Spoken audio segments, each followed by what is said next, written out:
अस्सलाम वालेकुम, आप देखें ब्रेकिंग व्यूज़ में मोहम्मद मालिक। As we speak Nawaz Sharif साहब की मुलाकात जारी है बलूचिस्तान के अंदर, और जैसे आपको इब्तदाई से अंदाज़ा हो गया होगा, सवाल बार बार बाप के ऊपर आ रहा है।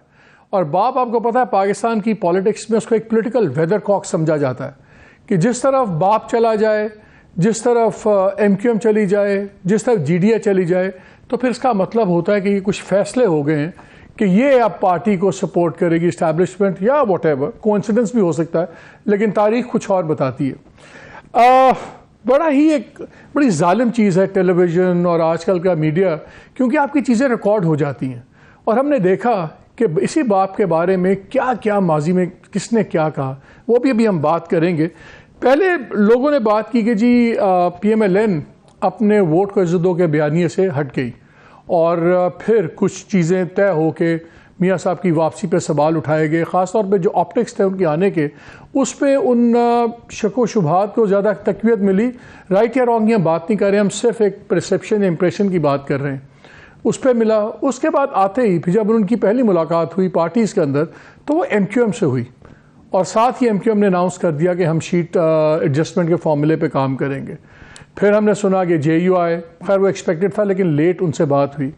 फिर जनाब बाप का सीन शुरू हो गया, और मियाँ साहब का पहला ट्रैवल लाहौर से बाहर आने के बाद सीधा कोयटा का, बड़ा ही इम्पॉर्टेंट अहमियत का है। क्या चीज़ें तय हो गई हैं? क्या जो हमें नज़र आ रहा है एक रोड मैप या ब्लूप्रिंट लोग इसको कह रहे हैं, क्या बिल्कुल वाज़े हो गया है कि अब सिर्फ एक इलेक्शन के मोशंस हैं और उसके बाद एक पॉलिटिकल जो सेटअप नज़र आ रहा है, क्या अब आज के बाद उस पर कोई शक व शुबहात रह जाएंगे?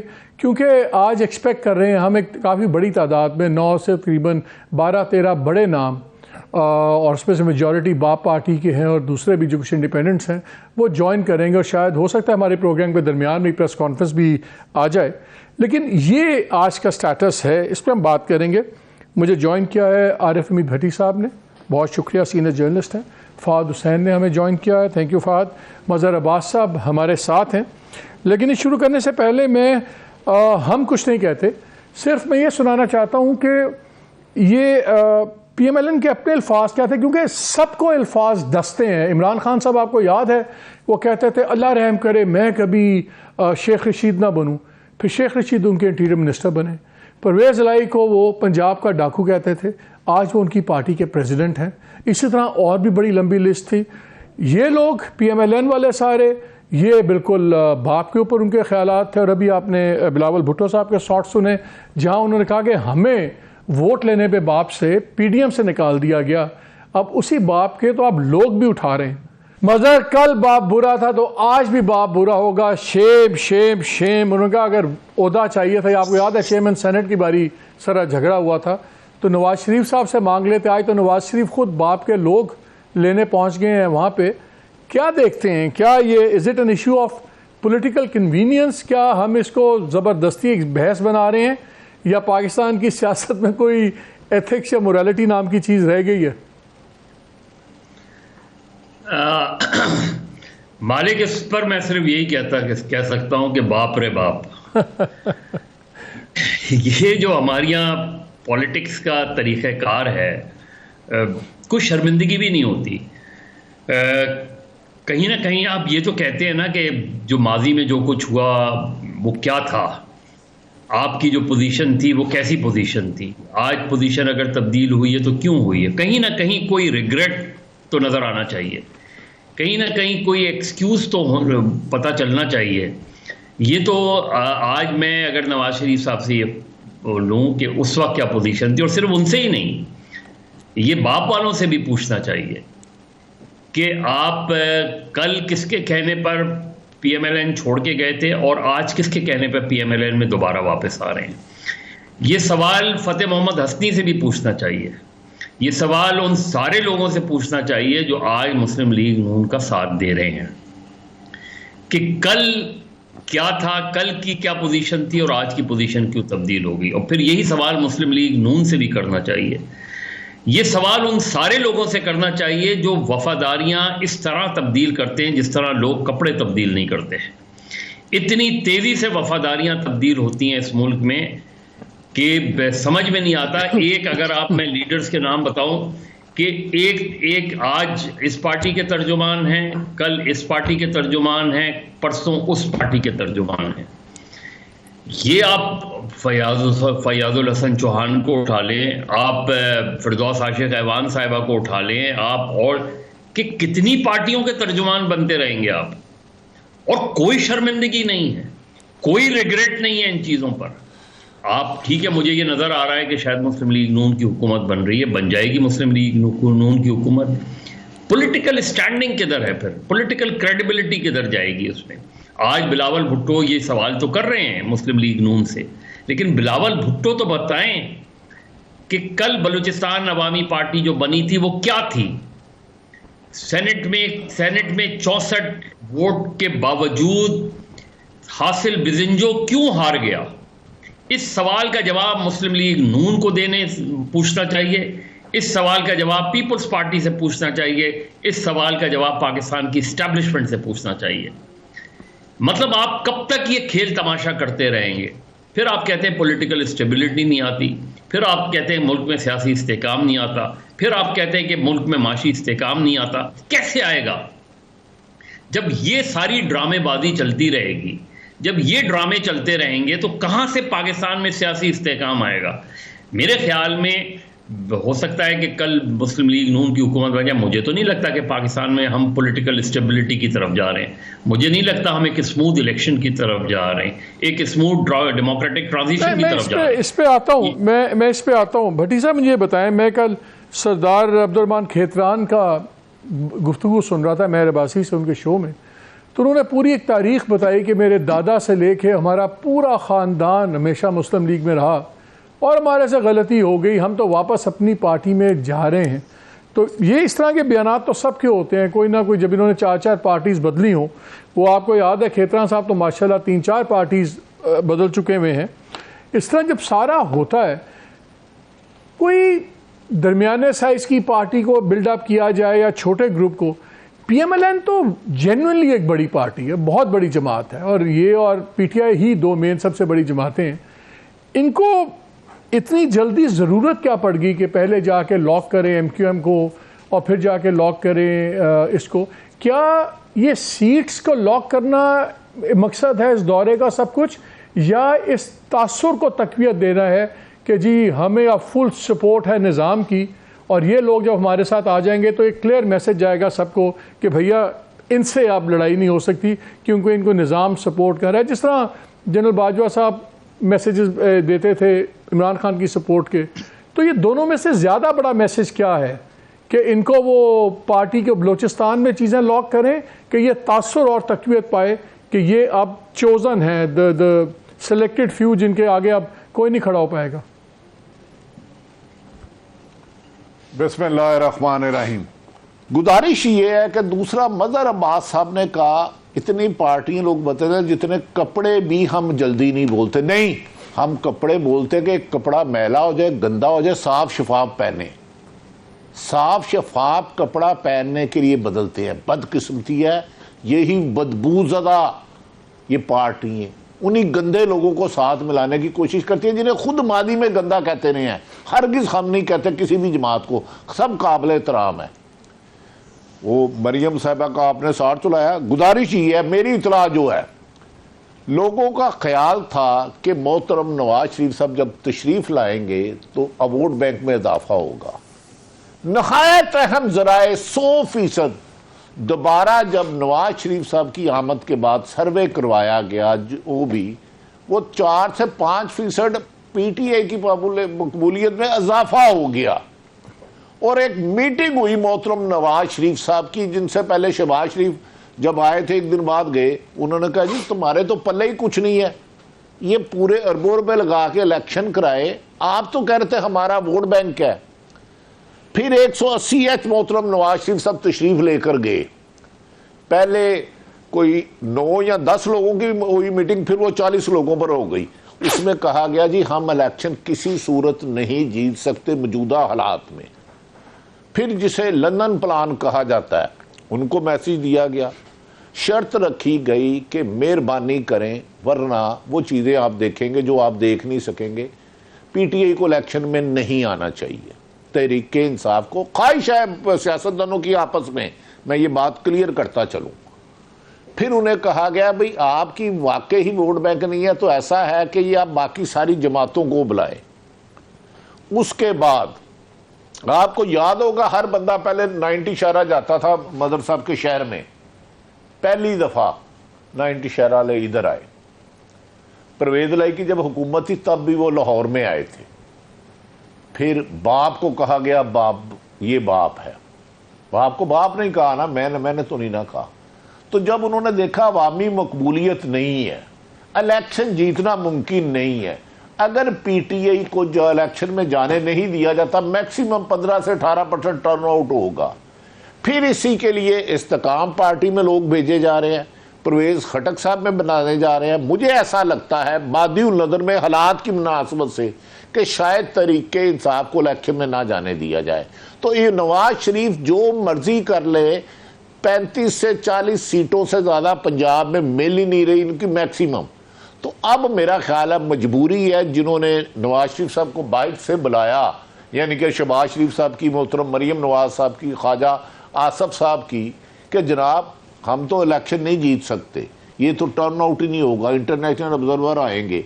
पाकिस्तान में तो खैर ये लाइनें लगवा के कर देंगे, आपको फ़ोन आएगा, मुझे फ़ोन आएगा, या एक ही लाइन सब में आएगी, वो चल जाएगी, तो इलेक्शन तो होगा नहीं।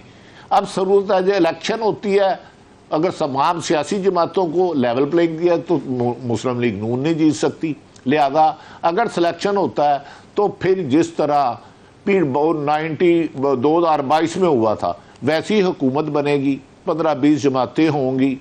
पंजाब में देखें ना, एक वोट बैंक हकीकत है तरीके इंसाफ का 70%, दूसरी बड़ी पार्टी मुस्लिम लीग, इस्तेकाम पार्टी 5 नहीं 2 सीटें भी नहीं ले सकती अगर मेरिट पे इलेक्शन हो। पीपल्स पार्टी का वोट बैंक नहीं है। हाँ, पीटीआई के बाद सच है नून लीग का वोट बैंक है, वो यकीनन कम हुआ है, लेकिन वो इलेक्शन लड़ने की पोजीशन में है। बाकी तो इस्तेकाम पार्टी के तो पल्ले ही कुछ नहीं है, ये काउंसलर का इलेक्शन नहीं जीत सकते।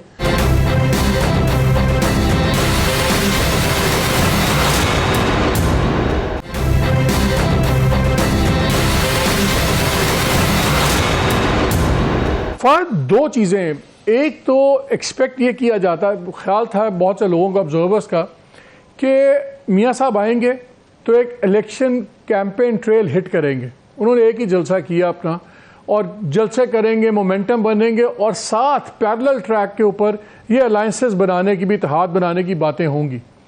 हम देख रहे हैं कि कार्ड, वो हॉर्स बिफोर द कार्ड की बजाय कार्ड बिफोर द हॉर्स वाली बात शुरू हो गई है कि पहले पावर ब्लॉक्स बन रहे हैं और अभी इलेक्शन कैंपेन उस तरह हमें नज़र नहीं आ रही। क्या वाकई ये वो वजह है कि जिसमें जैसे भट्टी साहब कह रहे हैं कि जी वहाँ पे वो सपोर्ट नज़र नहीं आ रही, तो पहले वो पावर ब्लॉक्स कर रहे हैं, एक ये। और दूसरा सवाल ये है कि हमने माजी में देखा बाप को एज ए पार्टी इस्तेमाल हुई, इधर जुड़ गई फिर हट गई। अब बाप को डेसिमेट उसको भी किया, उसमें से लोग निकल के ज्वाइन कर रहे हैं PMLN को। तो अब we have gone 1 step further, सिर्फ बाप का वोट नहीं आया, बाप के बंदे ही मुस्लिम लीग में आ रहे हैं। तो ये दिस एक्स्ट्रा स्टेप, इसको आप क्या देखते हैं? ये ओवरकिल है या वाकई सिचुएशन इतनी पैरेलस है या डाइसी है कि कोई किसी के संग में चांस लेने पे तैयार नहीं है?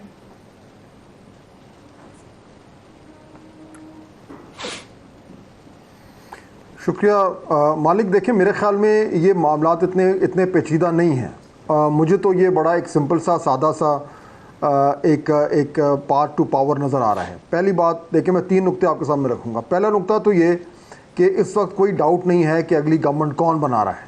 इस वक्त आज से महीने बाद कुछ और सूरत हाल तब्दील हो जाए तो कुछ हम नहीं कह सकते। आरिफ हमीद भट्टी साहब की बात में बड़े गौर से सुन रहा था और मैं उनसे डिसएग्री नहीं करता। जो रियलिटी ऑन द ग्राउंड है वो बहुत हद तक वही है जो वो बात कर रहे हैं, लेकिन ये पाकिस्तान में कब हुआ है कि रियलिटी ऑन द ग्राउंड जो है वो एक्चुअली रिफ्लेक्ट करे मुकम्मल तौर पर reality of the ballot box? ये ना कभी माजी में मुकम्मल तौर पर हुआ है और ना ही ये अब आने वाले दिनों में होने जा रहा है। तो हमें इस पर हैरान नहीं होना चाहिए, ये कोई नई बात नहीं है। पॉइंट नंबर 2, देखिए PMLN का पार्ट टू पावर जो है वो इन मीटिंग्स पे डिपेंडेंट नहीं है। ये नुक्ता मैं री एम्फसाइज करना चाहूँगा मालिक साहब। ये जो मीटिंग्स हो रही हैं कराची में, सिंध में, या बलूचिस्तान में, ये एक रियलिटी को वैलिडेट किया जा रहा है। इनके इन मीटिंग्स के ऊपर डिपेंडेंट नहीं है कि ये ब्लॉक्स बनने या नहीं बनने, ये ब्लॉक्स बनने हैं। अब उस रियलिटी को एक बाकायदा तौर पर एक पॉलिटिकल कवर दिया जा रहा है। और पॉइंट नंबर 3 मेरा ये है मालिक साहब कि ये तमाम चीज़ें सामने रखते हुए अगर आज आपको इलेक्शन कैंपेन नज़र नहीं आ रही तो उसकी वजह वही है जो मैंने पॉइंट नंबर 1 और पॉइंट नंबर 2 में कहा था कि पहला स्टेज था मियां नवाज शरीफ साहब की वापसी, दूसरा स्टेज है कि वो जो पार्ट टू पावर है उसको क्लियर करने के लिए ब्लॉक्स बनाने। जब वो बन जाएंगे तो स्टेज नंबर 3 होगा आखिरी 3 हफ्ते में 4 हफ्ते में इलेक्शन कैंपेन, जो कि उस रियलिटी को जो पहले से डिसाइड हो चुकी है एक तरीके से एक शक्ल देगी और कैंपेन के नतीजे में फिर जो है वो एक नई हुकूमत मार्ज़ वजूद में आएगी। तो आप कह रहे हैं ये तो डिसाइड हो गया हुआ है कि वही गवर्नमेंट बनाएंगे, आप सिंपली उसके चीज़ों को they are being put in place, सिर्फ वो मिसिंग द ब्लैंक्स उसको कर रहे हैं। लेकिन मज़र मुझे एक बात बताएं, ये जो पार्टी टूट रही है, जो लोगों को शामिल करवाया जा रहा है इसके अंदर PMLN के अंदर, ये क्या मियाँ साहब की डिमांड हो सकती है? क्योंकि उन्होंने देखा है कि जब तक ये ब्लॉक्स इंडिपेंडेंट रहते हैं, ये किसी भी वक्त दाएं से बाएं हो सकते हैं, बाएं से दाएं, तो पहले उनको पार्टी फोल्ड में ले आओ ताकि उनके लिए टूटना या करना वो बड़ा मुश्किल हो जाता है। फिर जो लॉज हैं फिर वो डिस्क्वालीफाई भी हो जाएगा MNA, वो फिर फारिग भी हो जाएगा। लेकिन अगर एज ए पार्टी वो अपनी सपोर्ट हटाए तो वो और चीज़ है। लेकिन अगर member of PMLN against vote करे किसी भी वजह से तो फिर उसका नतीजा और है। आपके ख्याल में क्या ये मियाँ साहब का ये काउंटर डिमांड होगा? मेरा ख्याल है क्योंकि जो 2018 में जो कुछ हुआ, ज़ाहिर है मुस्लिम लीग नून से निकलकर ये लोग बलूचिस्तान अवामी पार्टी बनी थी। ये कोई अलग से लोग नहीं आए थे, ये सब सारे के सारे लोग जो है वो मोर और लेस मुस्लिम लीग नून का हिस्सा थे। तो मियाँ साहब गालिबन यही चाहते हैं कि वो मुस्लिम लीग नून में वापस आए, मुस्लिम लीग नून वापस रिवाइव हो। लेकिन इंटरेस्टिंग है कि जो दूसरी पार्टियों के लोग शामिल हो रहे हैं, यानी जो पीपल्स पार्टी के लोग शामिल हो रहे हैं मुस्लिम लीग नून के अंदर, और दूसरे ग्रुप शामिल हो रहे हैं, गालिबन जो बलूचिस्तान नेशनल पार्टी है या नेशनल पार्टी है, वो तो अपनी आइडेंटिटी बरकरार रखेंगे, वो तो अलायंस का हिस्सा होंगे, वो मुस्लिम लीग नून में शमूलियत इख्तियार नहीं करेंगे। लेकिन वो बाप को ज़रूर मियाँ साहब चाहते हैं कि बाप जो है वो फिर बाप ख़त्म हो जाए और मुस्लिम लीग नून ही बलूचिस्तान की मेन रिप्रेजेंटेटिव पार्टी बनकर उभरे। ये बलूचिस्तान अवामी पार्टी के अंदर हो सकता है कि इसमें 2 राय हों, और यकीनन हैं 2 राय इसके अंदर, कि हमें अपनी आइडेंटिटी बरकरार रखनी चाहिए या हमें मुस्लिम लीग नून का हिस्सा बन जाना चाहिए। सिंध में मामला उतने कामयाब नहीं रहे जितने जो है यहाँ आए थे ख्वाजा साद रफ़ीक वगैरह। अगर आप देखें तो उसके बाद भी GDA के बहुत से लोग पीपल्स पार्टी में चले गए।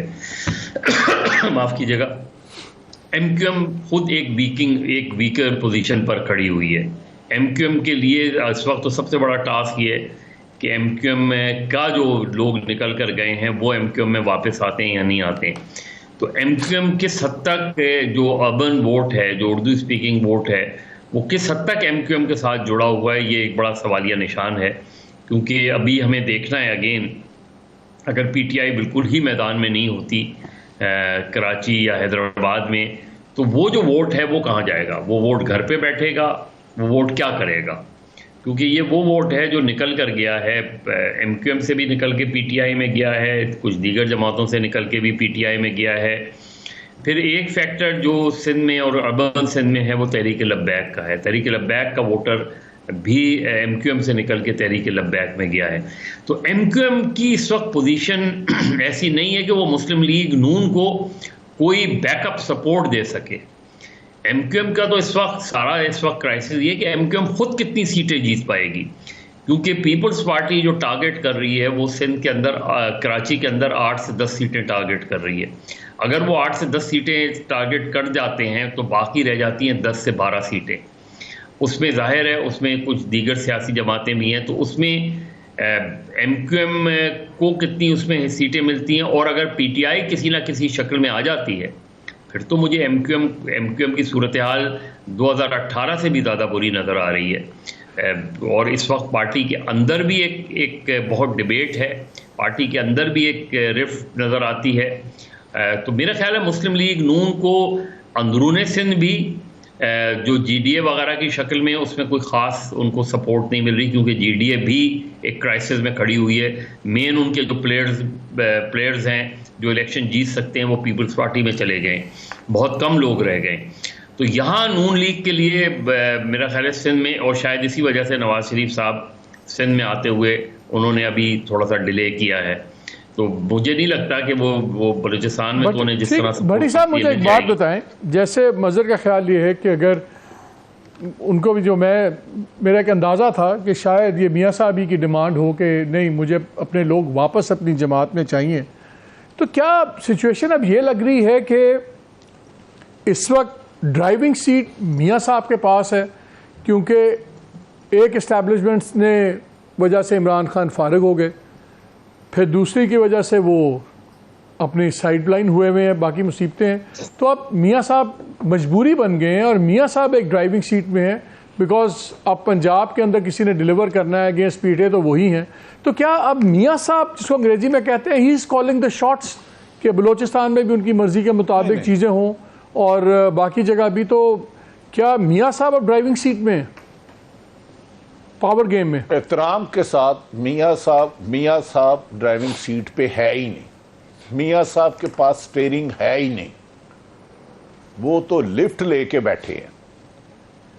उसमें मियाँ साहब का ये कमाल नहीं हो रहा। जैसे आपने कहा कि गालिबान एक एस्टेब्लिशमेंट ने इमरान खान साहब की हुकूमत गिरा दी, लेकिन वही एस्टेब्लिशमेंट ने पीडीएम की हुकूमत बनवाई। चलो मौजूदा हालात पे आजकल रहने दे, मौसम अच्छा नहीं है।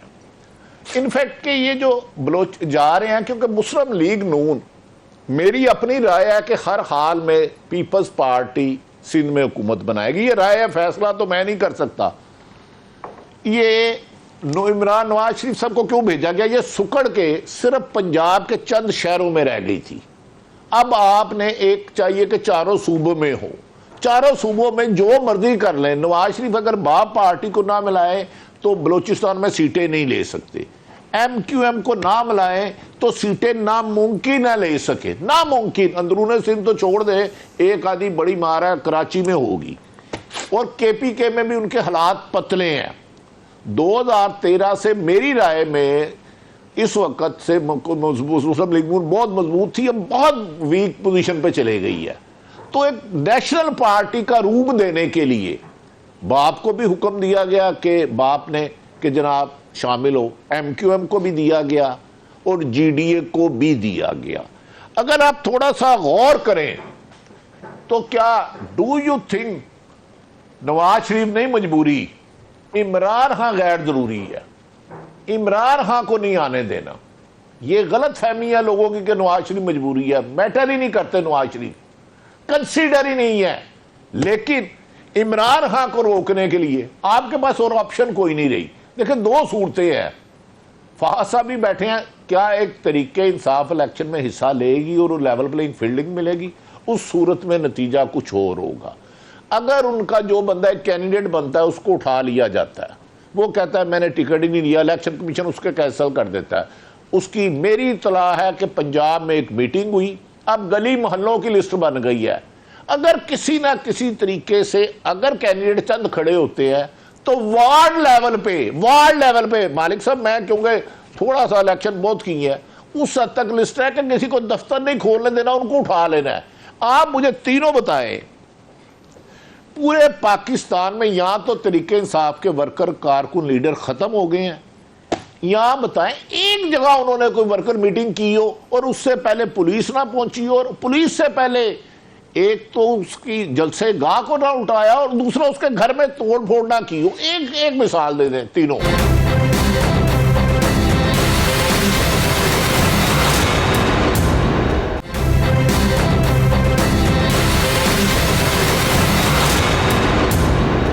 मैं जरा पहले नवाज शरीफ का लेटेस्ट ये 2-3 चीज़ें तय कर लूँ, फिर हम इधर भी आते हैं। भट्टी साहब, फाद मुझे एक चीज़ बताएं, पिछले दिनों जितनी स्पीचेस हुई बिलावल भुट्टो साहब की, वो बड़े लाइट हार्टेड मूड में होते थे और बड़े सार्कास्टिकली, बड़ा तंजिया भी बड़ी बातें करते थे।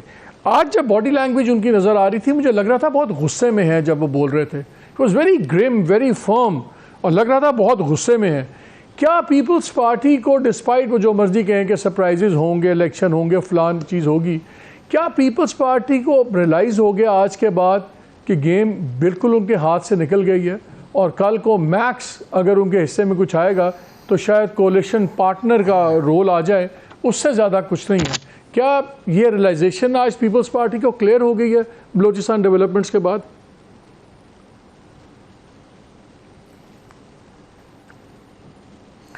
देखिए, मेरे ख्याल में ये चीज़ अगर क्लियर हो भी गई है तो उससे जो रियलिटी ऑन द ग्राउंड है उस पर इसलिए फ़र्क नहीं पड़ता क्योंकि अल्टीमेटली पीपल्स पार्टी जो है वो एक रैशनल प्लेयर है। उन्हें अच्छी तरह मालूम है कि इस वक्त जो सियासी माहौल है वो क्या है और उसमें उनके पास कितनी स्पेस है एक स्पॉइलर का रोल अदा करने के लिए, और वो स्पेस ज़्यादा नहीं है।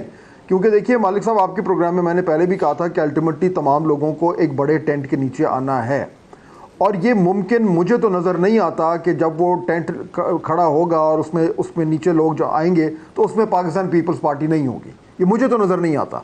हाँ, ये ज़रूर हो सकता है कि वो कोalition गवर्नमेंट का में एक छोटा हिस्सा हो या सिंध में उसका एक रोल हो। बिल्कुल ये बात ठीक है कि सिंध में पाकिस्तान पीपल्स पार्टी को गवर्नमेंट से बाहर करना कोई आसान काम नहीं है, ये बात बिल्कुल दुरुस्त है। लेकिन पीपल्स पार्टी ये भी अच्छी तरह जानती है कि वो एक इम्पॉर्टेंट स्टेक होल्डर है उस सेटअप में जो कि अब बनने जा रहा है, और जो सेटअप बनने जा रहा है वो इस वक्त की जो मौजूदा एक रियलिटी ऑन द ग्राउंड है उसको रिफ्लेक्ट करेगा, उसको मिरर करेगा। तो उसमें पाकिस्तान पीपल्स पार्टी जो है वो शायद उसको ये एहसास हो रहा हो कि जो उसके ख्याल में जो उसका रोल था, अब जो रोल नज़र आ रहा है वो उससे कम है। लेकिन ये मुमकिन नहीं है कि पीपल्स पार्टी कहे कि ठीक है जी, अगर मुझे छोटा रोल मिल रहा है तो मैं टेंट के नीचे नहीं आती, मैं बाहर जाकर खड़ा हो जाऊंगा। ये मुझे होता नज़र नहीं आ रहा।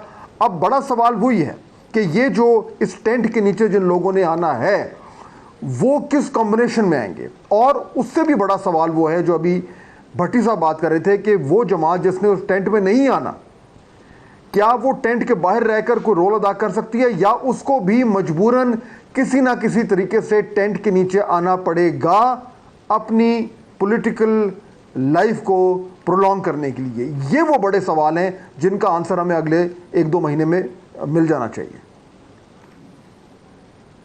लेकिन एक चीज़ बताएं, बहुत से पॉइंट्स ऑफ कॉन्फ्लिक्ट भी हैं। मसलन मेरी इत्तला ये है कि एक ताकतवर हल्के से ये प्रेफरेंस है कि जो अगला चीफ मिनिस्टर बलूचिस्तान हो वो बड़ा सख्त आदमी हो, बिकॉज सख्त फैसलों की ज़रूरत होगी, क्योंकि ग्वादर पोर्ट को और रेकोडेक को बड़ा इंटीग्रल पार्ट समझा जा रहा है इकनॉमिक पैकेज का, और बल्कि नाम भी आ रहा है कि जी सरफराज बुगटी माइट बी एक पॉइंट आउट हुए में as one of the possible next chief ministers. और बल्कि मैं सुन रहा था कि यहाँ पे बातचीत इस्लामाबाद में ये भी चल रही है, लीगल भी बहस हो रही है कि अगर 45 दिन पहले रिज़ाइन करें तो शायद वो डायरेक्ट इलेक्शन में भी हिस्सा लें। वो हर वक्त बताएगा होता है या नहीं होता है या बाद में होता है। मियाँ साहब के बारे में हम सुन रहे थे कि वो नेशनलिस्ट किसी को लाना चाहते हैं जैसे डॉक्टर मालिक को, और जबकि मुख्तदर हलकों का ख्याल है कि वहाँ पे हमें बड़ा फर्म चीज़ चाहिए। तो जब ये इक्वेशन चेंज हो रही है आज बलूचिस्तान में, तो उसके बाद ये बड़ा एक क्रिटिकल पॉइंट है जो पॉइंट ऑफ कॉन्फ्लिक्ट भी बन सकता है। क्या आपको नज़र आता है कि ये भी एक पॉइंट ऑफ कॉन्फ्लिक्ट कल को बन सकता है मियाँ साहब का और पावर्स दैट बी का, कि बलूचिस्तान का चीफ मिनिस्टर कौन होगा?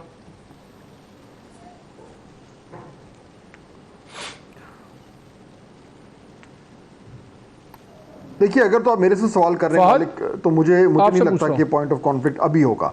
अगर तो हमने बात करनी है कि क्या हमें अल्टीमेटली जी कि अगर तो हमने ये बात करनी है कि अल्टीमेटली इस्टेब्लिशमेंट और मियाँ साहब के दरमियान कोई पॉइंट ऑफ कॉन्फ्लिक्ट आना है, तो वो तो बहुत ज़्यादा है। बलूचिस्तान की बारी तो बाद में आती है, उससे पहले भी बहुत कुछ है जो वफाक में भी उभर कर सामने आ सकता है। लेकिन मेरी जो रीडिंग है इस वक्त सूरत हाल की और PMLN की, वो ये है कि ये पॉइंट ऑफ कॉन्फ्लिक्ट को सामने नहीं लाया जाएगा, at least in the short to medium term. Ultimately जब तमाम मामला सेटल हो जाएंगे तो फिर कहीं ना कहीं कुछ भी हो सकता है। लेकिन इस वक्त PMLN को अच्छी तरह मालूम है और मैं यहाँ पे अगेन आज मैं और आरिफ हमीद भट्टी साहब बहुत अग्री कर रहे हैं, पता नहीं अल्लाह खैर करे क्या हो रहा है, लेकिन मैं तीसरी बार फिर आरिफ हमीद भट्टी साहब से अग्री करूँगा कि इस वक्त जो है वो PMLN किसी भी तरीके से ड्राइविंग सीट पर नहीं है। अगर PMLN के कोई लोग ये समझते हैं कि वो इस्टेब्लिशमेंट की मजबूरी बन गए हैं तो ये उनकी भूल है। ऐसा नहीं है। रियलिटी ऑन द ग्राउंड, जो पावर रियलिटीज़ हैं वो मुख्तलिफ हैं, और PMLN में जो अच्छे मामलात को भांपने वाले लोग हैं वो ये समझते हैं कि इस वक्त अगर उन्होंने पावर में आना है और पावर में रहना है और एक नई किस्म की सेटअप के साथ मामलात को संभालना है तो उसमें उनको इस्टेब्लिशमेंट के साथ चलना है। क्योंकि इस वक्त जो गवर्नेंस का मॉडल हमारे सामने आ रहा है, जिसकी पिछली गवर्नमेंट के डिसॉल्व होने से पहले बात हो रही थी, उसमें इस्टेब्लिशमेंट का और जो गवर्नमेंट ऑफ द डे है उसका बहुत ज़्यादा करीब का रिश्ता है। और वो तभी हो सकता है जब तमाम तर कॉन्फ्लिक्ट्स को at least in the short term जो है वो अवॉइड किया जाए। तो मेरे ख्याल में PMLN एक रैशनल और प्रूडेंट एक्टर है, वो ये इंश्योर करेंगे कि ना हो। लेकिन कुछ अरसे के बाद जब मामलात सेटल होते हैं तो मालिक साहब फिर पॉलिटिकल डायनामिक्स से अपना एक रिदम पकड़ती हैं और फिर तो जाहिर बात है कुछ भी हो सकता है। मज़र ये भी एक छोटी सी क़यामत की निशानी है। भट्टी साहब और फ़ाद एक बात से ज़्यादा, जैसे फ़ाद ने खुद का एग्री कर गए हैं, लेकिन दोनों एग्री कर रहे हैं कि एक ground realities do not necessarily mean कि जो पावर की रियलिटीज़ हैं, पावर प्ले बुक, वो रियलिटीज़ वही हों। लेकिन मुझे आप एक बात बताएं, जिस तरह अब ये ब्लॉक बिल्डिंग हो रही है और ख़ास तौर पे यही लोग जिनकी हम बात कर रहे हैं, बाप और दूसरे उनके ख्यालात, ख़ुद पार्टीज़ के लीडरान की अब ख़ुद बातें सुन चुके हैं, तो इसके बाद क्या जिस स्पीड से चीज़ें हो रही हैं, क्या ये इलेक्शन पे बहुत ज़्यादा सवाल नहीं उठा देंगे कि उनकी डोमेस्टिक क्रेडिबिलिटी पे, इंटरनेशनल को छोड़ें, मैं डोमेस्टिक क्रेडिबिलिटी पे बात कर रहा हूँ, जिस स्पीड से चीज़ें हो रही हैं, क्या ये क्या कहते हैं, इनडिसेंट हेस्ट में सब कुछ हो रहा है, या कोई हाइटेंड सेंस ऑफ इनसिक्योरिटी है जिसकी वजह से बहुत तेज़ी से चीज़ें निपटाई जा रही हैं? देखिए मालिक, कहीं ना कहीं जो एस्टैब्लिशमेंट है उसे फैसला करना पड़ेगा कि PTI को वो कितना स्पेस दे सकते हैं। ये तो नहीं हो सकता कि PTI को आप इस तरह वाइप आउट कर दें। इस तरह वाइप आउट करना बनता नहीं है और एक्सेप्ट नहीं होगा। आप कंप्लीटली वाइप आउट एक ऐसी जमात को कर दें जो तमाम सर्वे में सबसे आगे नज़र आती हो। एक ऐसे लीडर को आप बिल्कुल आउट कर दें जो तमाम सर्वे में सबसे आगे नज़र आता हो। वो इतना आसान नहीं होगा। इसलिए मेरे नुक्ता नज़र से मुस्लिम लीग नून उनकी मजबूरी है। इसलिए मजबूरी है कि उनका मसला PTI है। उनका इस वक्त तो वो PTI को काबिल कबूल, PTI उनके लिए काबिल कबूल नहीं है। इस वक्त वो हर सूरत में इमरान खान को इस पूरे सिस्टम से आउट रखना चाहते हैं। PTI की कोई भी शक्ल हो, अगर बल्ले को 40-50 सीटें भी मिल जाती हैं, दे दी जाती हैं, तो ये इमरान खान की बड़ी कामयाबी होगी। नहीं तो मजा जिसको अंग्रेजी में कहते हैं is it a case of tail wagging the dog. मैं आपसे एग्री करता हूँ, मेरे ख्याल में वो मजबूरी बन गए हैं। वो बिल्कुल मजबूरी बन गए, इसलिए कि उनके पास उसके सामने क्या है? उसके सामने उनके पास पीपल्स पार्टी, अनफॉर्चुनेटली जो इस वक्त एस्टैब्लिशमेंट मरकज में हुकूमत बनाएगी, उसके लिए कम से कम उस जमात के लिए इतना तो है ना कि वो पंजाब में कुछ सीटें हासिल करे। तो मुस्लिम लीग नून कम ही सही लेकिन पंजाब में सीटें तो हासिल कर सकती है, यानी तमाम तर उसके बावजूद भी सीटें हासिल कर सकती है सिचुएशन के। तो मजबूरी तो मुस्लिम लीग नून है, लेकिन उस मजबूरी की वजह PTI है। और चूंकि PTI जो है वो किसी भी तरीके से, आप ऐसा तो नहीं हो सकता कि बल्ले का निशान इलेक्शन उससे हटा दें। आप यही कर सकते हैं कि कैंडिडेट्स के लिए मुश्किल हो जाए, मुश्किल कर दें उसकी कैंपेनिंग, वो मुश्किल हो जाए।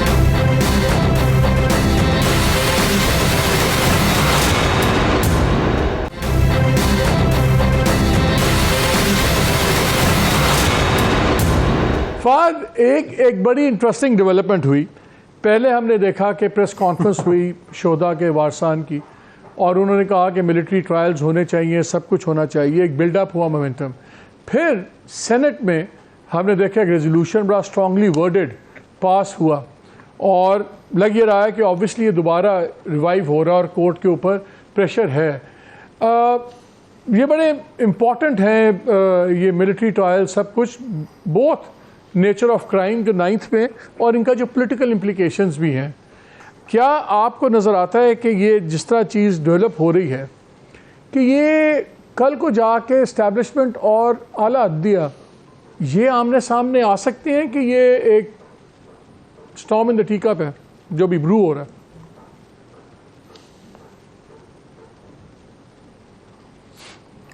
देखिए मालिक, अगेन कहना बड़ा मुश्किल है कि क्या होगा, लेकिन मेरा ये ख्याल है कि जो पॉइंट ऑफ कॉन्फ्लिक्ट्स की आप बात कर रहे हैं और उसमें अगर आप एक ट्रायंगल के 3 कोने लें, एक इस्टेब्लिशमेंट है, एक अदलिया है और एक PMLN है जो इस वक्त एक बड़ी प्लेयर बनी हुई है, तो उसमें मेरे ख्याल में PMLN और इस्टेब्लिशमेंट के दरमियान कॉन्फ्लिक्ट का मुझे इम्कानात शॉर्ट टर्म में बहुत कम नज़र आ रहे हैं। लेकिन जो बाकी 2 साइड्स हैं तिकोन की, इस्टेब्लिशमेंट और जुडिशरी, उसमें इस तरह के जो इश्यूज़ हैं जिसमें मिलिट्री कोर्ट्स आजकल सर फहरिस्त हैं, यहाँ पे एक फ्रिक्शन आ सकती है। और ये जो सेनेट में हुआ है ये उसकी एक हल्की सी झलक है, ये एक तरह का पुश बैक है उन मामलात का जो जिस तरीके से कोर्ट ने इन मामलात को एड्रेस किया है। तो ये बिल्कुल हो सकता है, लेकिन मेरे ख्याल में क्योंकि इस वक्त मामलात जो एक इंटर इंस्टीट्यूशनल कॉन्फ्लिक्ट है मालिक, हमने पिछले चंद सालों में या इस्टेब्लिशमेंट और सियासी जमातों का जो कॉन्फ्लिक्ट है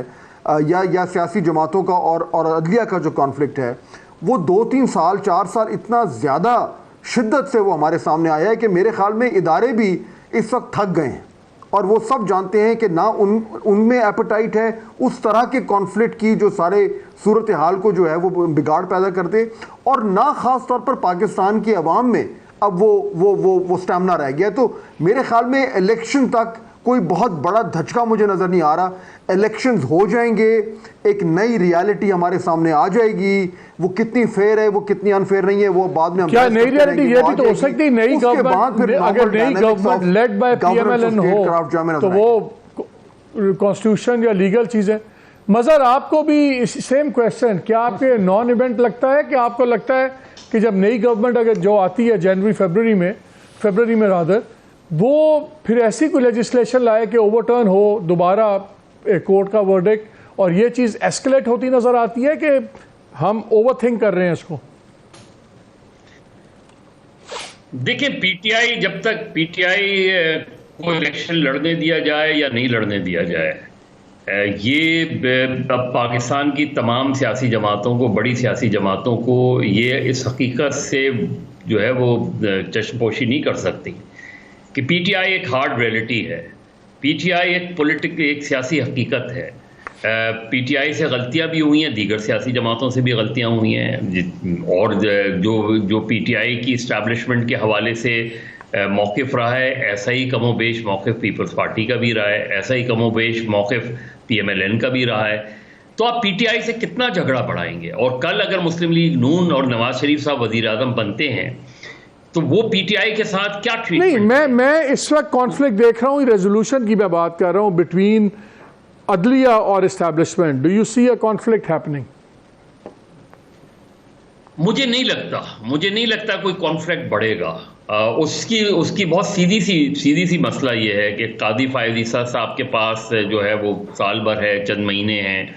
वो कितना आप देखें ना कि आपकी पॉलिटिकल बैंकरप्सी का आलम देखें ना, सेनेट की जो करारदाद है वो बजाते खुद इसको रिफ्लेक्ट कर रही है इन चीज़ों को कि पॉलिटिकल बैंकरप्सी कहाँ पहुँच गई है। तो ऐसे में मुझे नहीं लगता कि इस्टेब्लिशमेंट और जुडिशरी का कोई कॉन्फ्लिक्ट वो भूले ना वो 4 इंडिपेंडेंट्स और 2 बाप के सेनेटर्स थे, तो बाप को आप हल्का ना लें। भट्टी साहब, आपका क्या ख्याल है? 100% मदर साहब ठीक कहते हैं, ट्रैका बन चुकी है। नवाज शरीफ अपने सगे भाई की हुकूमत में नहीं आए 16 माह, जब उमर अता बंदयाल साहब गए तो वो आए। इस वक्त जिनके बारे में आप कह रहे हैं, आप सोच नहीं सकते वहां से और पीटीआई और सहाफत के लिए कितने खौफनाक फैसले आएंगे, ये हिस्ट्री बता देगी। मैं प्रेडिक्शन नहीं करता। नवाज शरीफ साहब ने, इत्तेजाद अहसन साहब कहते हैं एक दरख्त नहीं पूरे जंगल की आबकारी करते हैं। तो मेरी इतला है कि इन्हें अदलिया की तरफ से कोई दूर तक भी मुश्किल नहीं आएगी और फाहा सबसे मजबूरन आज फिर एक ही अगर नुक्ता ना भी होता तो काबिल एहतराम थे, इशू ही कोई नहीं है। हाँ, साल बाद मियाँ साहब अपनी हस्बे आदत बम को टांग मारेंगे, साल तक वो कुछ नहीं करेंगे क्योंकि काफ़ी उन्हें समझाया गया है।